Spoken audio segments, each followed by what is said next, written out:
Hey everyone, this is in Module 9, Lesson 7, and today we are going to be talking about figurative language.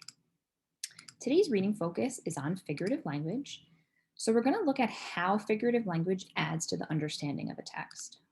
Our learning target today is I can identify and describe how an author uses figurative language. So when authors write, they sometimes use tools to create a special effect, invoke a feeling, or make a point. And we can refer to a lot of these tools as examples of figurative language. Figurative language can also include words or phrases that mean something different than what is expected. So today we're going to take a closer look at some figurative language: similes, metaphors, personification, sensory words, and alliteration. So let's start with similes and metaphors. Similes and metaphors are similar in that they both are used to compare two things. A simile is a comparison of two things using the words like or as. So an example of a simile would be, I'm happy as a clam. It's comparing happiness to a clam. Even though we know that clams aren't happy because they're not alive, it's a way to show an extreme happiness.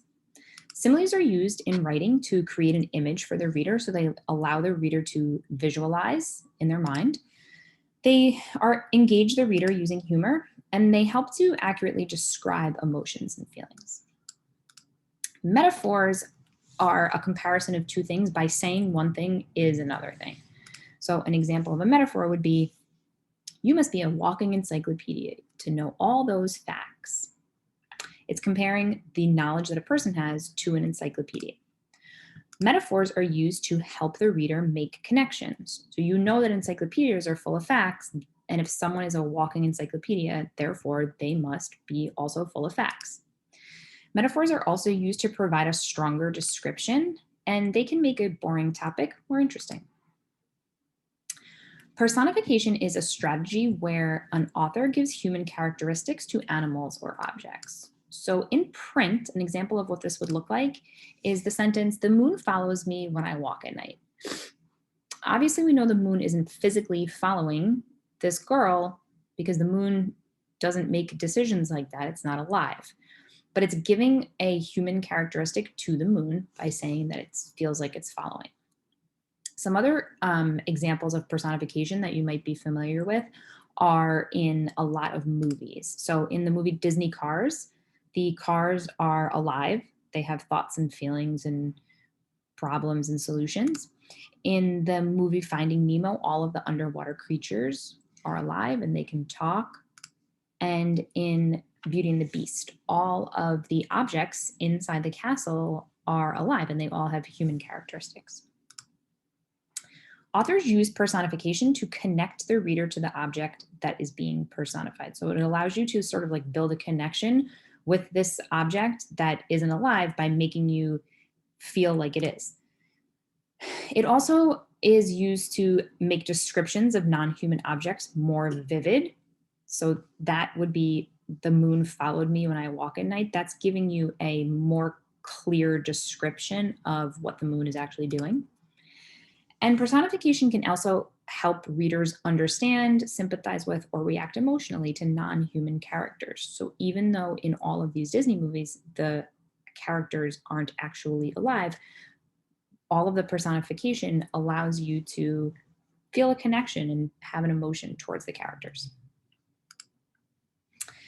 Sensory words. Sensory words are words that appeal to the five senses. The five senses, just a reminder, are sight, sound, smell, taste, and touch. An example of a sentence with some sensory appeal in it is, the summer breeze smelled like fresh cut grass. So instead of just saying the summer breeze smelled good, the author here gave an example of what it smells like, and that appeals to the reader's sense of smell. Sensory words are a way to enhance your writing. They help the reader visualize, hear, and imagine the scene so that they can experience it rather than just read the words. So whenever your teacher tells you that you should show, not tell, a great way to do that is to add sensory words. Sensory words also add personality and flavor to what might be boring content without it. Alliteration is a sound device, and it's used to repeat the same consonant sound at the beginning of nearby words. An example of alliteration is Sally sent Susan some samples of soup. So you can hear while I'm reading that the letter S is repeated at the beginning of each of the words. Alliteration is a way to focus the reader's attention to a specific part of the text. It can also be used to create mood or rhythm or add additional meaning. So we're going to take a look at how the author here uses figurative language in this text, and then we're going to see what that allows the reader to understand more clearly. So follow along with me while I'm reading. I turn away from the birds and watch the turtle. One flipper step at a time, she slowly drags her 300-pound body forward. No wonder female loggerheads come on land only 4 or 5 times a summer to lay eggs. They spend the rest of their lives gracefully swimming around in the ocean. Graham points to 2 men jogging at the edge of the waves. Stay with the turtle while I go talk to those guys, she says. After she goes, I hear a yell down near the water. Woo-wee! From the top of the dune, I spot 2 guys on bikes doing wheelies in the surf. They're headed straight for the turtle tracks. I start running, but my feet can't get much traction on the loose sand. I'm moving, well, as slow as a turtle. When I get to the wet sand, the running is easier. Stop, I yell, flinging my arms out like a traffic cop. So let's take a look at that paragraph a little more closely. In the middle of the paragraph, it says that the character is running as slow as a turtle. This is an example of a simile. It's a simile because it uses the word as to compare speed to a turtle. So since I know that turtles are slow, I can use this simile to infer that the character is running slowly, probably because it's difficult to run in the sand. So now we're going to keep reading. Who appointed you beach police? A guy with black, spiky hair demands. He's a foot taller than I am and older, probably in high school. His buddy closes in from the left. So in this paragraph, we have examples of sensory details. Black, spiky hair and a foot taller are sensory details because they play to our senses.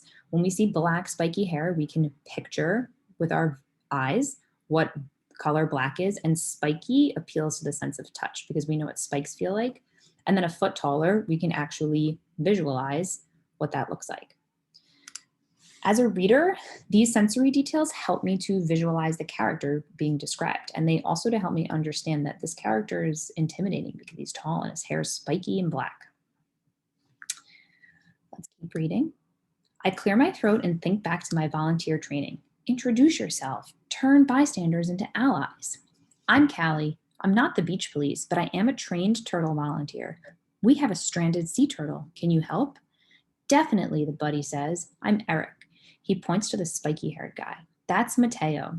Last year in biology, we adopted a turtle nest. We got to go dig it up 3 days after the turtles busted out, and we took inventory by counting the number of hatched eggs. I'm so jealous, but all I say is, great. Eric scans the beach. Turtle, he whoops, pointing.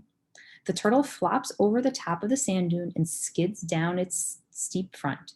Then she waddles forward, pulling herself with her flippers. A group of adults with 3 little kids in tow stream out of a condo.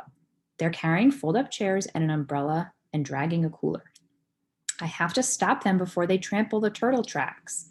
I slap on my Save the Turtles visor, hoping it makes me look older and more official. So in the last paragraph, it says trample turtle tracks, and that is an example of alliteration because each word has a T at the beginning of it. Trample turtle tracks.